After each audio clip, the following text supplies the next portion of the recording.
We need to, we're waiting for the slides to refresh. So. Oh, wait, which slides are you referring to? The DAO? No. I'll make sure that we get those. If they haven't, I'll make sure Christy knows about that. So you submitted them as a request? Oh, okay.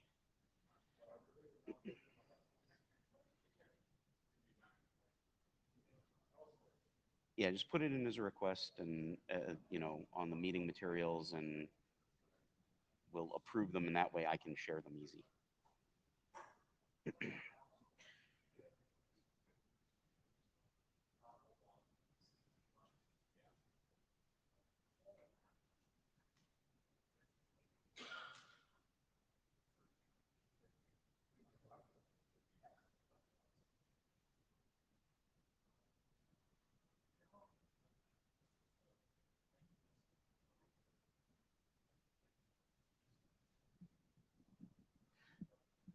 Ted, yes, I was speaking to Lars off mic, so I will be more careful about aiming to the mic when I mean to speak.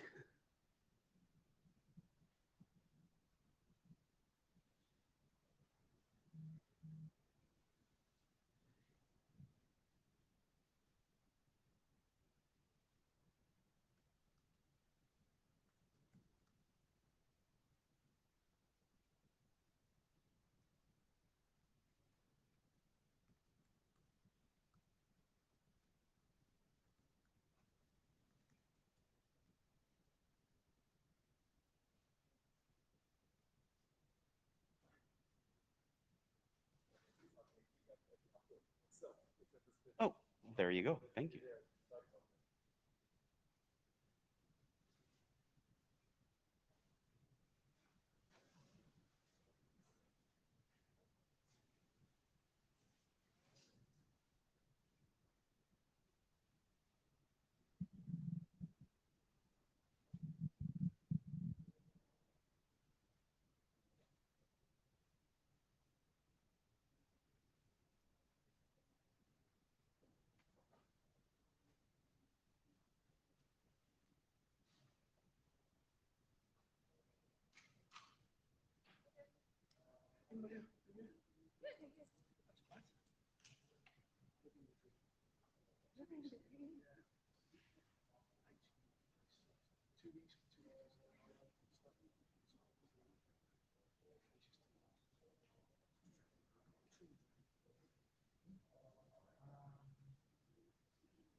All right. It is about that time, or 3 minutes past. No worries. With any such luck, we have slides. Yay, slides.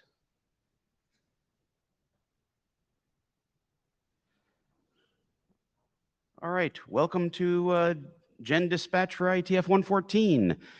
I am Pete Resnick. Kirsty Payne is out in remote land for this particular one. Hi everyone, I'm here, just an ephemeral voice. Pete's going to obviously lead most of the session. Thanks, Pete. So Kirsty will be taking notes. I posted the notes URL in the chat. Please go and join her if you would, and fill in any details if you hear them that she does not. That's always helpful. And we have the note well. You should all by Wednesday know this stuff, but by participating here, you are agreeing to the IETF policies and procedures.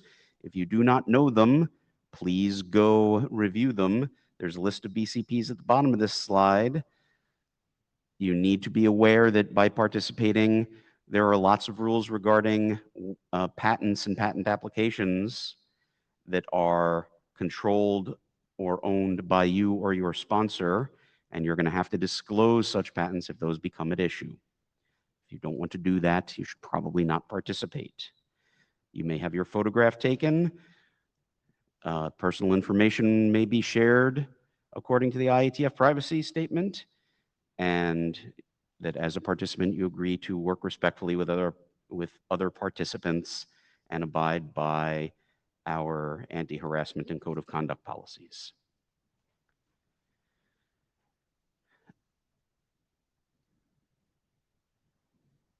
Which is what I just said there. We're trying to create and maintain an environment in which people of many different backgrounds are treated with dignity, decency, and respect. And so you're expected to behave according to professional standards and demonstrate appropriate workplace behavior. Don't engage with harassment. I happen to be a member of the Ombuds team. If you have issues with harassment, please do not feel shy about contacting us.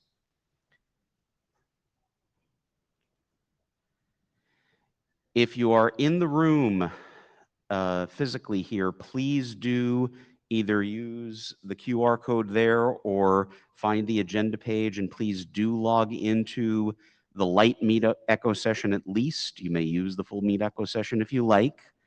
For everybody remote, they will have done so already. But that way you can put yourself in the queue for raising hands, and then you become part of the blue sheets. Please do that. If you are remote, please make sure to use headphones and mute yourself appropriately in between speaking and not, and try not to turn on your video unless you are speaking. Bunch of links. If you look at the meeting materials link on the agenda page, you can download this stuff and find all the documents we're using and contact either of your chairs. One mention with regard to chairs, which we did not put in the slides, as you may have noticed on the mailing list, because of other things, in particular Lars punishing me by getting me to volunteer for RSWG, I will be stepping down as chair. I think Kirsty would very much appreciate a co-chair. If you are at all interested in possibly co-chairing Gendispatch, please send email to Lars. I will stay on until we find a replacement, but not for too long. So please get your name into Lars. Help would be very much appreciated. A reminder of the Gendispatch process. Gendispatch recommends next steps for new work. I hear some noises in the background. Is that? Okay, just checking. Gendispatch recommends next steps for new work. We do not adopt drafts ourselves. We do not do work on drafts in this room except to discuss them slightly so we understand how to dispatch them. The possible outcomes include directing to an existing working group, proposing a new focused working group, asking for AD sponsorship if the AD in question is willing and able. Additional discussion or community development might be required, and we might ask for that before further dispatch. Or we might decide to dispatch to the trash can, as in the IETF should not take on this topic. Please, when you get up to the mic, state your name. I will try and remember to introduce you from the queue list, but if I do not, please do state your name. Keep the dispatch questions in mind when you make your comments. We don't need to comment on the direct nits and pieces of the proposal, but whether we should do something with it, and if so, what. And please keep your comments reasonably brief. We don't have a very long session. If you are remote, please remember when you join the queue, when you are called on, please turn on your mic and if you like video. So here is our rather short and easy agenda. Oh, which didn't refresh. Oh, well, we'll get there. First, well, that was our administrative part. Lars is going to talk to updating the DAO. Then we're going to have some discussion about NOMCOM eligibility, but Martin won't be doing that. I will, because there have been some changes afoot even this week on that topic. And then we'll have a conclusion and summarize what we need to summarize. Any further things? If there is time at the end, obviously we'll have other business if people want to bring it up. Are there any agenda bashes that need to happen? The stares into your computer screens are delightful. Then the next step will be, let me get Lars's slides up.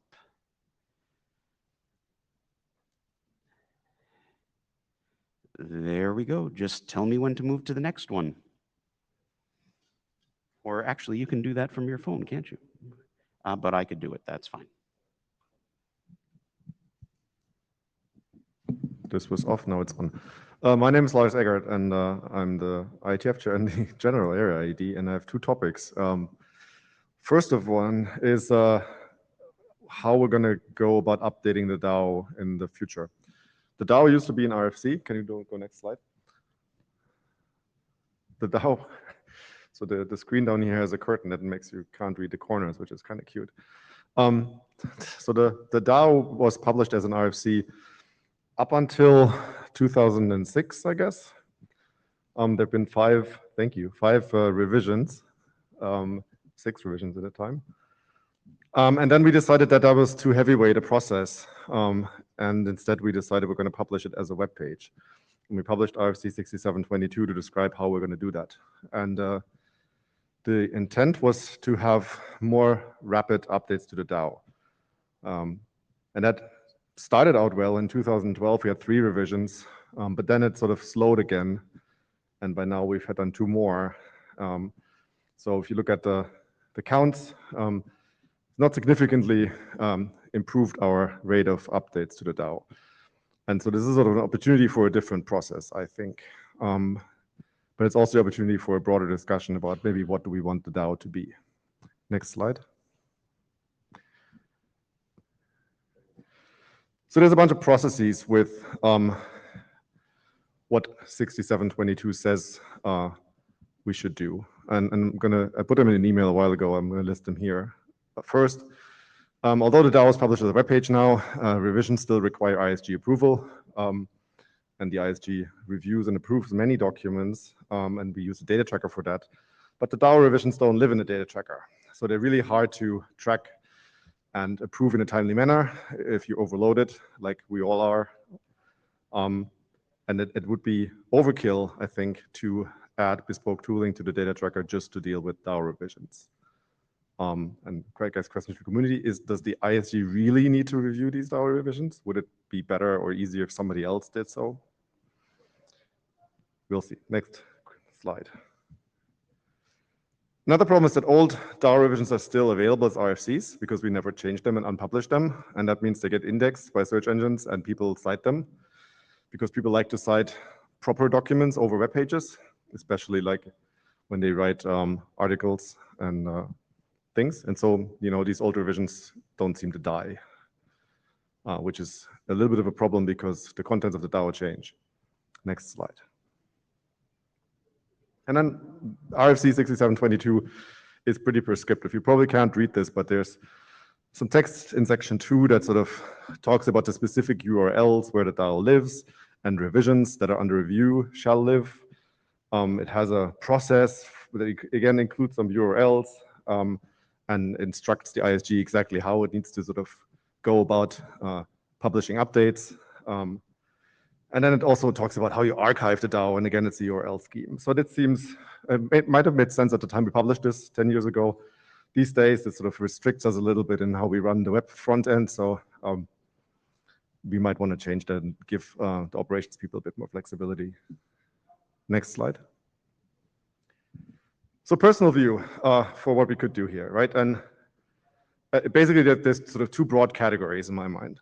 If there's a desire that the ISG continue review DAO revisions, it would be awfully nice if we could publish them as RFCs again so we can use the regular process in the data tracker to manage that review and approval. If we decide that we want to do something else, not to require the ISG to approve these, I don't really care what we do, but it gives us a lot more options, right? And that's basically where I'm going to stop to have a discussion. Thank you.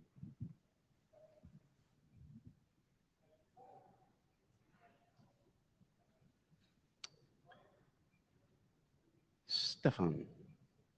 Stefan Wenger. My first observation is that these 2 things are not mutually exclusive. For example, you could decide that every 3 years you publish an RFC, perhaps even on a fixed schedule, and that RFC could say, oh, and by the way, for updates, go to this webpage.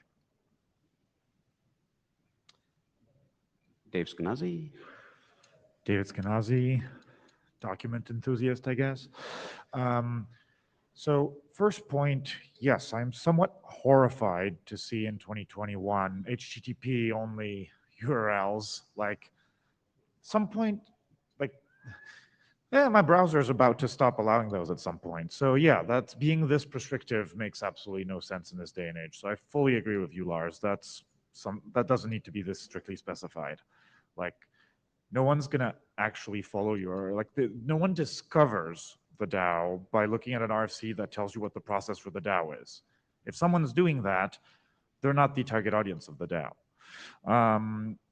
But then my second point is on this discoverability and target audience. I kind of think of the DAO as the decoder ring of the IETF, the read this and you'll understand what the hell all these words mean and why these people are so strange. But then I'm very confused because I don't know much about Taoism, and why is our decoder ring has a name that needs to be decoded itself? It would be nice if we had this like front and center with a name that is useful, that people can understand what it is. I know that the DAO was a cute name back in the day, but if our goal of this document is to help newcomers understand how we are, maybe a rename could be useful. Barry Liba is up. This is Barry Liba, and my now after David's comment, mine can be very Could you short. move a bit closer to the mic, please? Now that David has spoken, mine can be very short. I agree with that last bit of David's, that we should be targeting this to beginners at the IETF and focus it differently. Jim Reed. Thank you very much, Pete. Jim Reed. I think we need to keep publishing this as an RFC because, as you said, Lars, this is how people make reference to this in other documents and so on. I think it would be icky if we ended up having that being referenced through a URL or something like that. I'm also not keen on the idea of sticking stuff in GitHub. As far as the review process is concerned, I agree an IESG review is overkill. So I would maybe suggest that the chair of the IETF does that. That's why you get the big bucks, isn't it? I didn't catch the last part. Is that the IETF chair could do the review on their own. That's why you get the big bucks, Lars.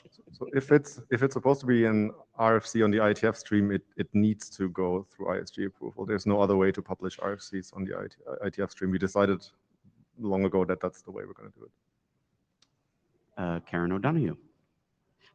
Just a quick reference on discoverability. It's on the newcomers page. It goes out an email to all of the newcomers, and it's in the newcomers tutorial.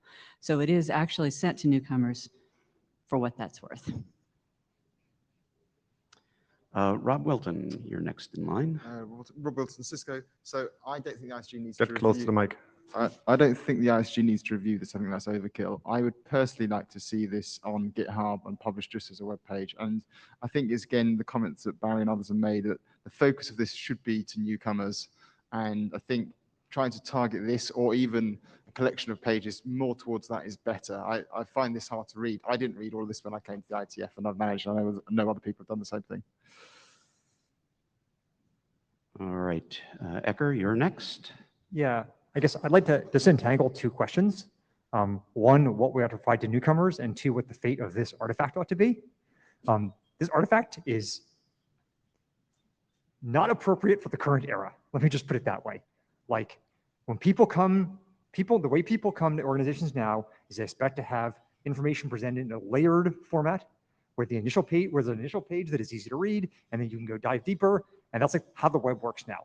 And so, like, the idea that they're going to wade through like pages and pages of like ASCII narrative with, you know, with like history of like the arcana of the IETF that they don't need to understand to do anything at all, like many fine lunches and dinners, is like, I understand people are attached to our history, and like for the DAO to continue to like document those historical arcana and our history, like, is a fantastic, is like good. I've read John Peterson's books on D&D. I enjoy them. This can serve that same purpose. But for the purpose of bringing in newcomers, you need something else. And so I'd like to decouple those two questions. I think it's fine for the DAO to continue to be something that is published as an RFC and that is reviewed by the ISG, and people who think that that kind of history is important or attached to it and feel like that's an important thing to work on should continue to do so. But we should produce a separate set of artifacts which are targeted at newcomers that bring them up to speed quickly in the way that people now expect.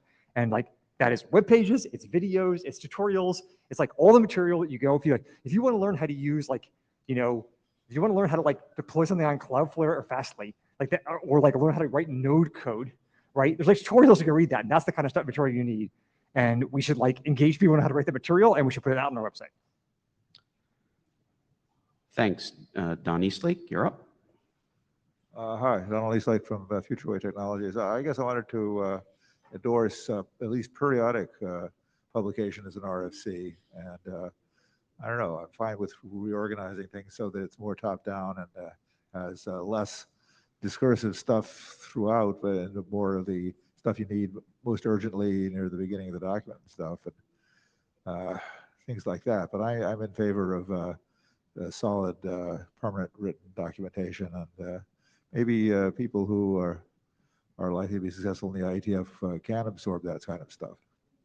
So, hang on, I've got a follow-up question to you. And Sure. there was also somebody else who had the same idea. So can we talk a little bit how that would work in practice, right? So if you say do an RFC every 3 years, would we then in the meantime allow the editors to push things to the webpage without review by the ISG? And then after 3 years, the ISG reviews, and what if the ISG disagrees? And well, hopefully after 3 years, the IETF reviews going through the ISG. But I think that maybe this working group to review. I don't know. Somebody else can review in the meantime. So Gendispatch isn't chartered for that. Yeah. Well, you can always change that. I'm not gonna. We will do nothing except this one thing. Or a new working group. Thanks, Don. Dave Skenazy again. This is me again, web enthusiast. No, first, I really want to agree with Ecker. I brought three newcomers with me to this meeting. I didn't tell them to read the DAO first, because like Ecker says, it is somewhat inscrutable. So having a better format that is what people expect is what we should do, because we should meet people where they are. If we're looking to have more newcomers, which I personally believe we are. So that said, if some folks feel strongly that this should be an RFC, well, the correct solution would be a mutable RFC, but I'll avoid the third rail over there. Then yeah, just have a thing that takes the website, turns it into text, and then have the ISC publish it at once a year. Get rid of as much process as you can. We already spent enough of our wheels and our time navel gazing over here, and just having someone do it as opposed to spending hours and hours sounds like the right path forward. I'd rather all of that time and energy be spent on making better tutorials for newcomers. Thanks. And I'm going to close the queue in just a moment, so please add yourself now if you want to get on the bandwagon here. We should have plenty of time. Andrew Campling. Yeah, so just pick up a number. And tip the mic down a bit towards your mouth. Sorry, is that better? Yes, thanks. Yeah, so picking up on a number of points, I agree, I think, with what Ecker said about the naming and so on. That could usefully be modernized to make it more obvious what it's actually for. The process seems not fit for purpose. However, looking at the stats on the slide, it's only been updated 5 times in a decade. Is that because of the process, or is it because actually there was no need to update it anyway? So to be honest, if it only needed to be updated 5 times, the process is almost irrelevant, even though it does feel not fit for purpose. Assuming that it would be updated more frequently if the process was different, then sort of tying it back to an RFC, maybe updated every 3 years to catch up, but empowering someone to sort of manage the page in the meantime would seem like a good way of doing it. And maybe, since it's mainly for newcomers, I would suggest perhaps putting it under the responsibility of Emodeer as a working group to just keep oversight of the content in the intervening 3 years would seem Yeah, so like a good I solution. didn't say that on the slides. There is an editor team for the DAO that is sort of maintaining it, and they are at least sort of cross-reviewing each other's changes. And I think it's been done on GitHub now in a way that isn't congruent with 6722, but that also allows the community to see the proposed changes and weigh in. And I think recently has happened more frequently. So we have that team, and I didn't mention it. Yeah, there's a whole separate conversation about GitHub, but maybe that's for another place. Miria, you're next in the queue. Yeah, Mia Kulevin. So actually one point I wanted to make is about this, like, is there a need to update? And yes, there is a need because it outdates very quickly. There's things that are changing and just like not correct anymore. But on the other hand, no, there's no need because it doesn't seem anybody actually cares about it. So, and like, this is really not the right document for newcomers. There's very little information that's helpful for newcomers. When I was a newcomer, the only information that I got out of this is that I don't have to wear a suit, which was very helpful, but it's a very long document for that. And I agree with Eka, it's not in the right format that like the information is easy accessible. So this idea, this is for newcomers, we should just like completely forget about it. So what's the DAO for? I don't know. I also feel sad about just getting rid of it because it's part of our tradition, it's part of our culture. But on the other hand, we will never get rid of it because it's published as an RFC, and even if it's like historic or obsoleted or whatever, it will be around. People keep reading it, so it will be there forever. I think we should just do nothing and forget about it. And not being able to get rid of stuff is also part of our culture. And just to say, Georgios, you don't have to stand there. You can take one of the seats. We'll call. I swear I'll call. Jim Fenton, you're up next. Hi, Jim Fenton. I think there's actually at least two issues here. One is the structure of the document or what it says, and you know, is it like one long piece of text like it is currently, or do we break it up into pieces or somehow make it friendlier and easier? I think Ecker had a lot of great points on that. And then there's the other question of how we do configuration control on it. It seems to me like something GitHub or something of that sort is very well suited to doing this. You keep the history, it accommodates, you know, breaking it up into a bunch of pieces that link to each other and so forth. So I would recommend that. We might possibly want to publish one more RFC that just, you know, supersedes or you know, updates the latest one that was published that says, go look here instead of for this text directly. Just so that we have something that people can reference. Although, honestly, I think we should be focusing on trying to make the document as useful as possible to participants.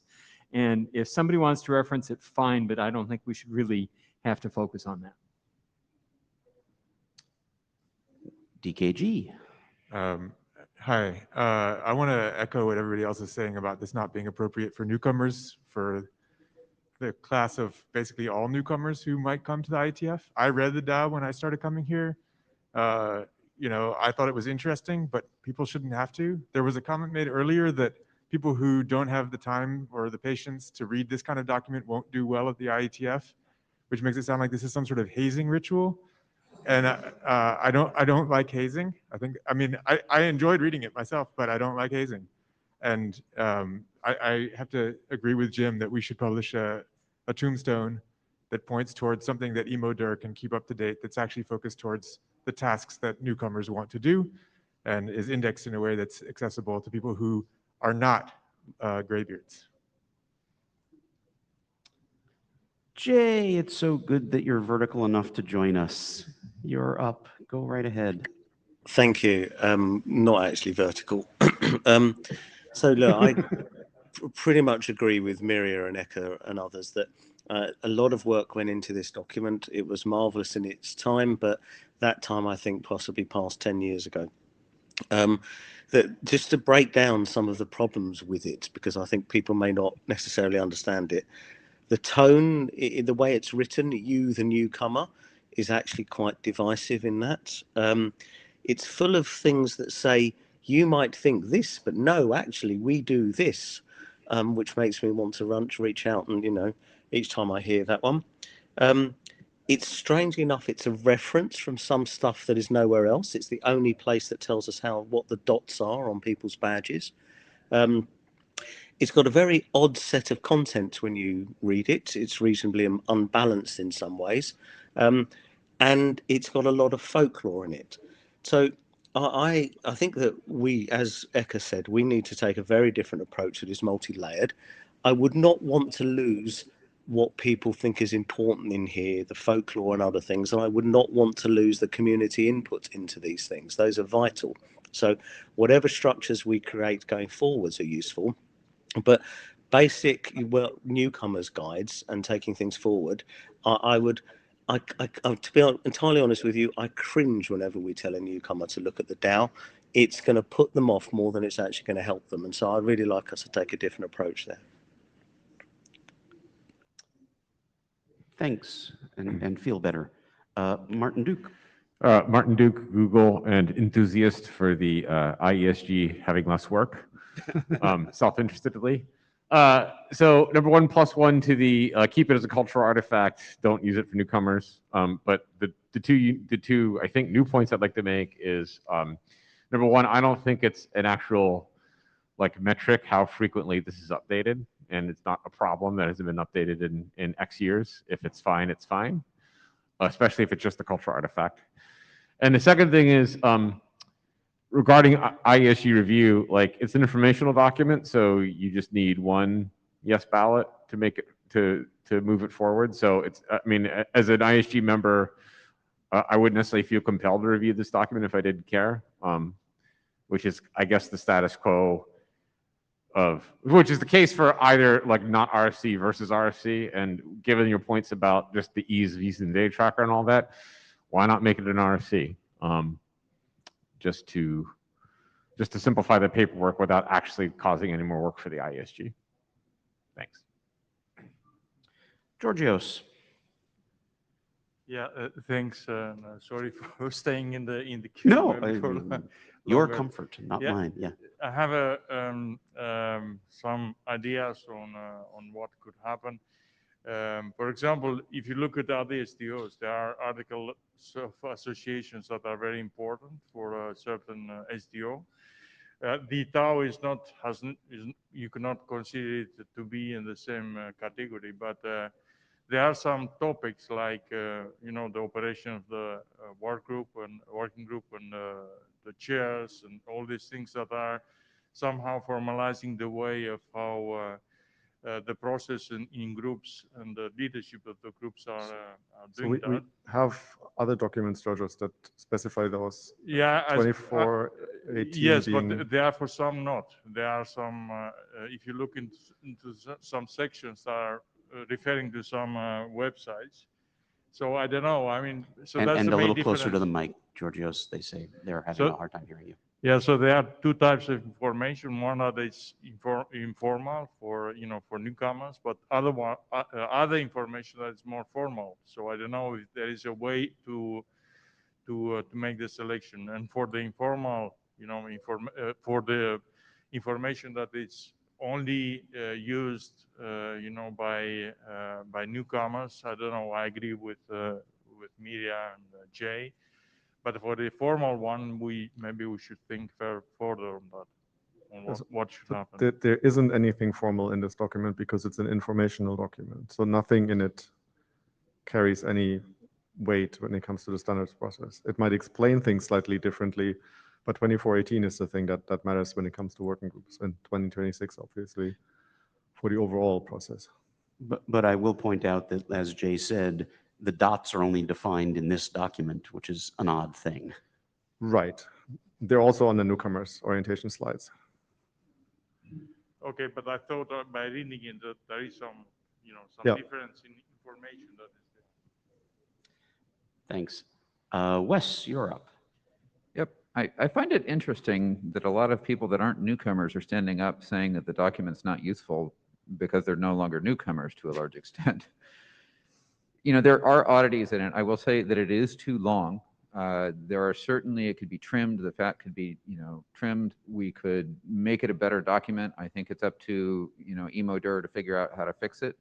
That being said, with my guides hat on, we refer every newcomer to it. And we've had a lot of people saying it's a useful document. So, there seems to be a discrepancy between this, between the people that have been around a long time saying whether it's useful and the newcomers that have told me, hey, that's a useful document, but it's, too long. I think a rewrite is definitely in order. Karen, waking up, Karen? Karen, hello. I will say that I think one of the things we should do is on the Thursday newcomer feedback session, ask how many people read it and get their feedback on it. I think that would be valuable data, and I think that we can take on, doing that as well. But please don't get rid of it, because I need something to point to. They need to at least some briefing material, and yes, there's training slides, and that might be good too, but some document that people can read coming up, even if it's a whole lot shorter and a whole lot simpler, which would be a good thing. I need something to point to.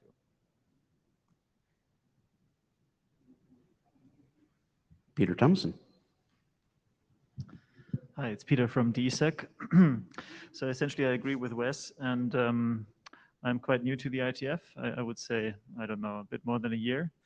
And I did read the TAO, and I did find it quite useful. So I don't know, perhaps it could be a little bit more concise, but I don't think that requires a change in format. Then the second thing I wanted to say is that I also agree with what somebody else said, that frequency and change is not a good metric for whether the format is right or for whether the process of updating it is right. I think the frequency of updates should correspond to how frequently we want to update it, and I don't know how often we want to update it. Perhaps there is, I'll take this off because my beard. So if we want to update it, let's say 3 times a year, and then we are not able to actually do that because of process, then of course the process has to change. But for example, it would also be possible to combine updates and only do it, I don't know, every 2-3 years, because I also don't think it's very important that it's completely up to date. I think things that change are mostly details, and even if a bigger thing should change, let's say we change the AD structure or something, it's not so important for a newcomer to have that update immediately, I think. And yeah, then if people don't read it, I think it needs to be advertised better. I think that's true for all kinds of newcomer material. So let's say we replace this with something else. Let's say we have a video, a set of tutorial videos on how the IETF works or something like that. Then people wouldn't consume that necessarily either. And it needs to be more prominent regardless of format. And if the problem is that people don't consume it, then we should make it more prominent. And if we're trying to gather data like Wes suggested for who thinks it's a good thing of those who read it, we could also ask the other ones why they didn't read it. Perhaps they didn't see it, or they did see it and it was too long, or they did see it and they didn't care. And if they don't care, then perhaps they wouldn't care about other material too.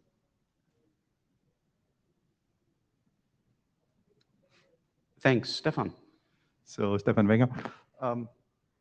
I just, I dug through very, very, very old files of mine, and I did a little bit of expert witness work on the side, and I remembered vaguely that that a version of the DAO was actually cited, yeah, in a lawsuit, and it's indeed true. That was the what, 4677 version, yeah.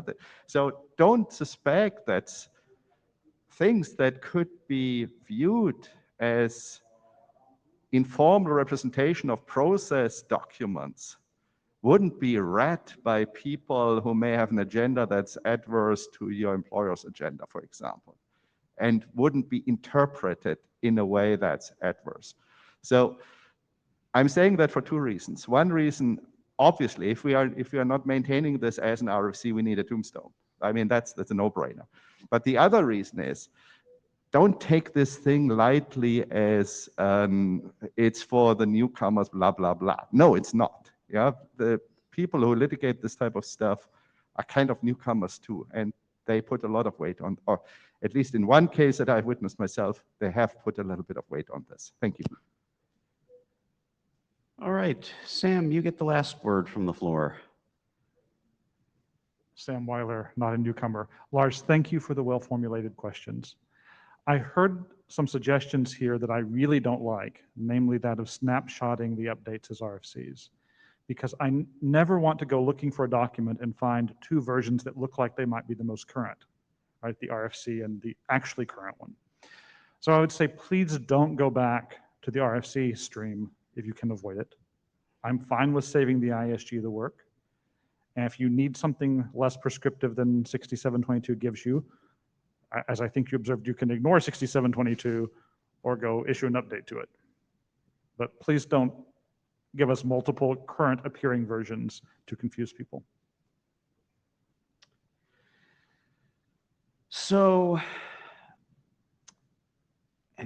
I have been trying to absorb whether there is some consensus about what the dispatch answer here is. I suspect that Kirsty and I will have to go circle back and review all of the comments and the notes in the chat room. I mean, yeah, Kirsty says, you know, there's some indication that people are in favor of materials for newcomers, but not completely in agreement about what those should be. I think we'll try and discuss offline for a bit and see if we can summarize this. Do you have any further comments, or did you get enough from that discussion? Want to see our summary first? I'd like to see your summary because I'm similarly confused at the moment. I need to read what was said. Yeah. There wasn't any clear indication. There were lots of good suggestions of different things to do, but it didn't seem like we were circling toward one particular one. So maybe we have to boil down to a few sort of general suggestions and see where the group is pointing. The other thing we might try, and that we can do it in parallel, right, would basically ask the editors of the DAO to do a short, you know, half pager on what they would like to use as their process going forward, because they're actually doing the work. And if that manages to, you know, capture consensus, then we're done. Yeah. That doesn't seem unreasonable to me. Okay. I think we have some work to do as chairs, and then we'll get back to the group. Thank you. That's been good input. So let me do a little refresh of the slides to make sure I have the most current and see if, oops, that's not what I wanted to do.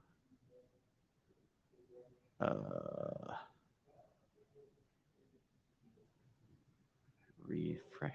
There we go.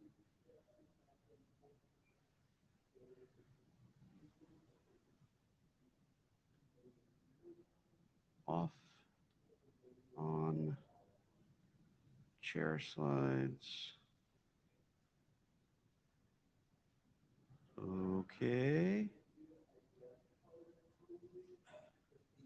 Look at that. Things are updated. All right. So going on to the NOMCOM eligibility thing. Well, let me first summarize what happened this week. So Martin Duke had written up a draft and had some discussion about plausible outcomes for changes to the NOMCOM eligibility. For those who don't know the issue, we have this experiment underway about dealing with remote participants and other qualifications for people to be on the NOMCOM. And of course, now that we've gone back to hybrid meetings and this is going on for some period of time, the question comes up, well, now we have to make adjustments to what we had said earlier.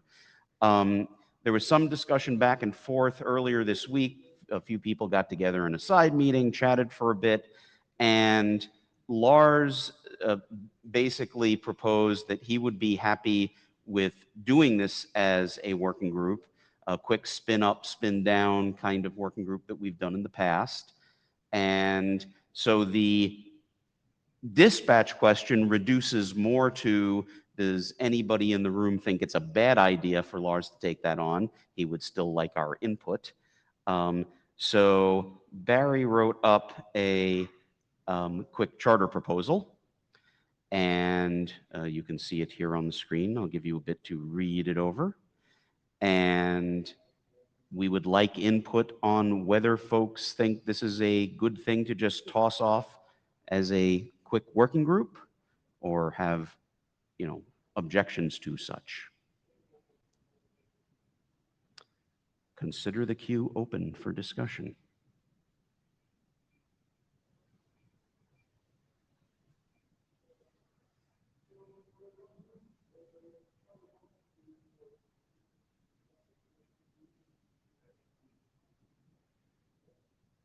Well, Ted's up there first, so we'll let Ted speak. Howdy. I just point out that right now we use the non-com eligibility as eligibility criteria also for recall committees. So I think we would have to clarify whether when something says only eligibility to volunteer for the non-com, we actually also mean all the other things that we use non-com eligibility as a signal for, or whether we really mean exactly this and only this. I personally think it would be quite odd to have one for the non-com and a different one for recall committees. Not that we've seen one in the wild, but I think clarity would be welcome here. I do think the dispatch question. Sorry, just to answer. Go ahead.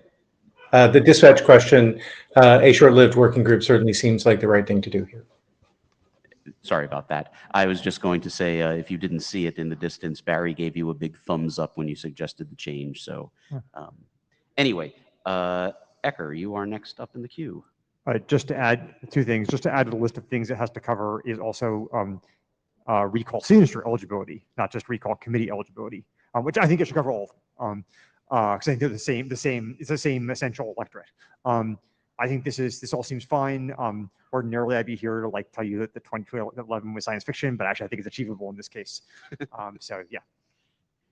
We've done a couple of really quick ones, but yes. And just responding to both of those, I knocked this together just before the working group chairs forum started in about 3 minutes. So yes, I left that out and that needs to be tweaked.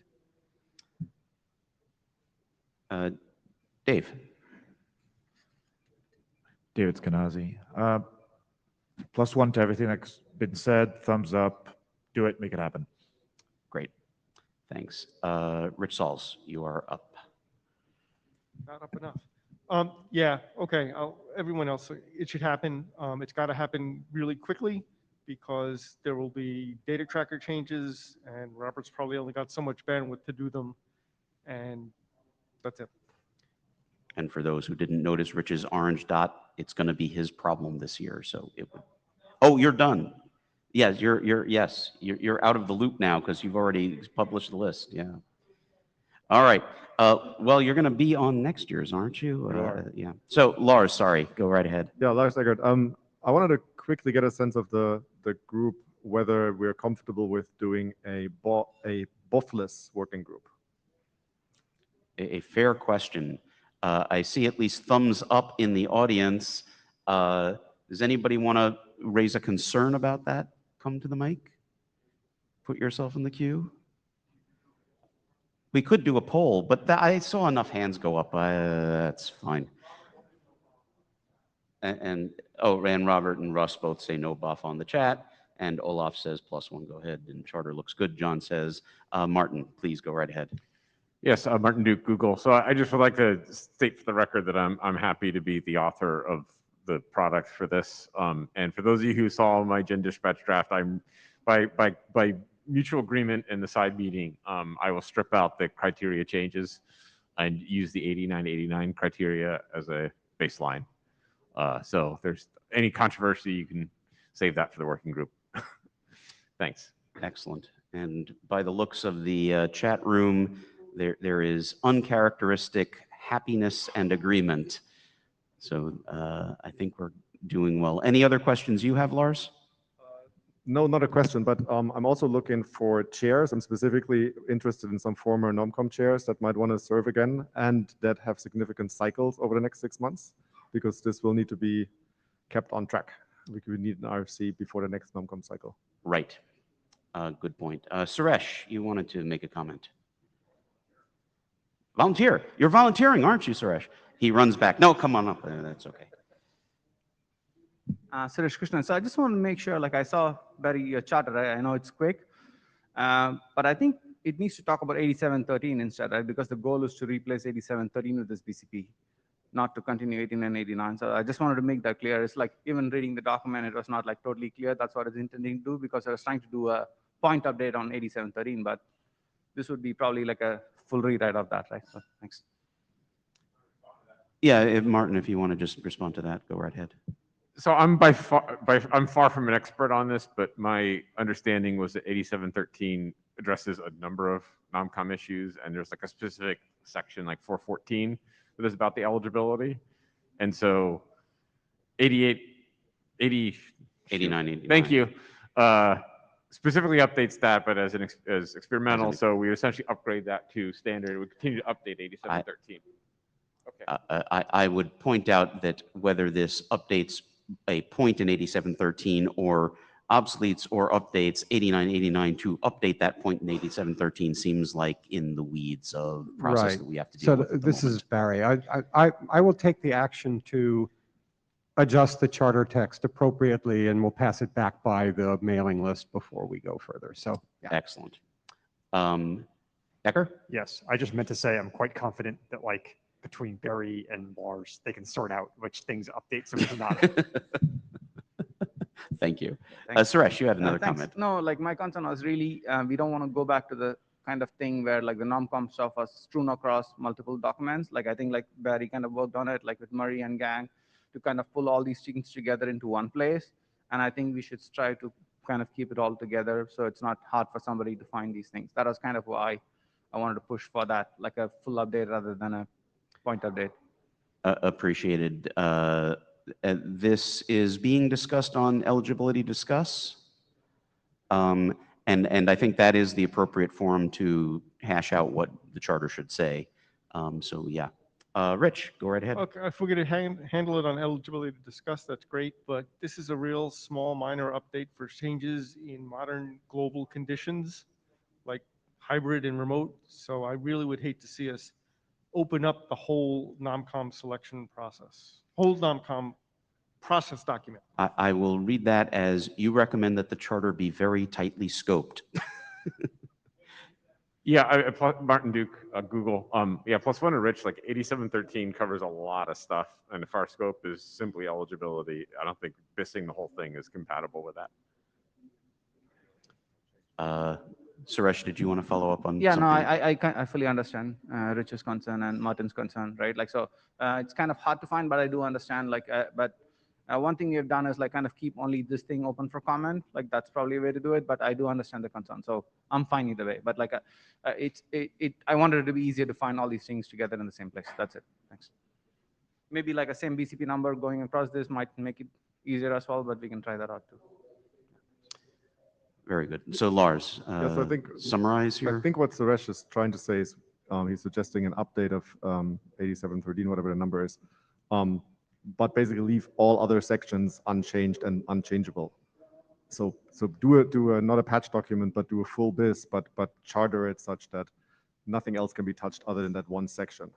That would also be a way forward, but we can discuss this on a list. I would suggest that you, being the sponsoring AD of said working group, can take that as input well.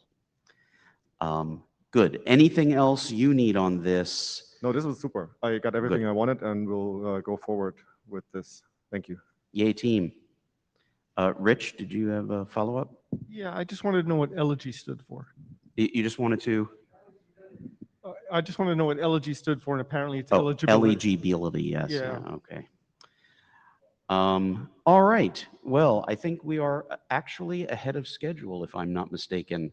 We have 5 minutes left. So I think the summary from that discussion is clearly, at least in the room, you've got very good support for going forward with this working group as, you know, charter with amendments and very tightly scoped. We'll get that summarized for you and get that out in the minutes. Any other business in our last 5 minutes that we have not covered? Good. An actually productive discussion here. Thanks. I just want, right? You're leaving, right? I am leaving. So thanks, because you had a pretty tumultuous term of things you had to cover. Much appreciated. I do this to myself from time to time. Great. Well, thank you all, and thank my co-chair for doing all of the background work that you all didn't notice that was going on in the background. And we will get the summary out to the list as soon as possible, confirm all of our decisions there, and then I think in both cases forward to Lars what the conclusions of Gendispatch were on the two questions. Thanks.